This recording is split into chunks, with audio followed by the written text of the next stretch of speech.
Hello, my name is Jennifer Stevens-Lapsley, and I'm a professor of physical therapy at the University of Colorado and the director of the Rehabilitation Science PhD Program.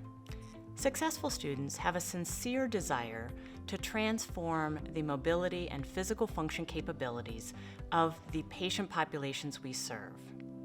In addition, they have a desire to gain the skills that are going to help them fundamentally transform the field of rehabilitation. Our mentorship is tailored to the unique needs of each individual student. Each student has different needs, strengths, and areas for growth.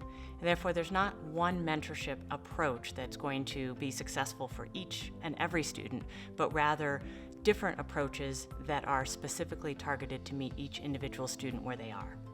The work of the Restore Group seeks to improve physical function in older adults.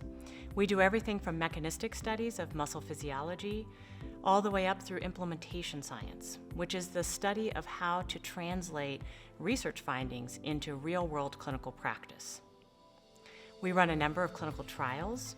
Our clinical trials focus on traditional rehabilitation strategies, cutting-edge rehabilitation strategies, predictive analytics, telerehabilitation, state-of-the-art motion capture, just to name a few.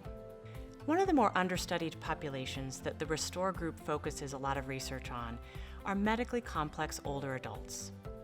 These individuals have a myriad of conditions and circumstances that restricts their mobility and quality of life.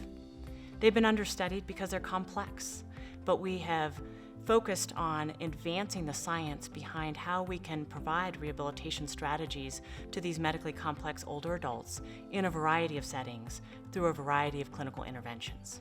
Our work with medically complex populations spans across many settings and allows our trainees to be immersed in acute care, inpatient rehab, skilled nursing facility care, home health, and outpatient care. As you explore the Rehab Science program, I look forward to connecting with you to answer any additional questions you might have.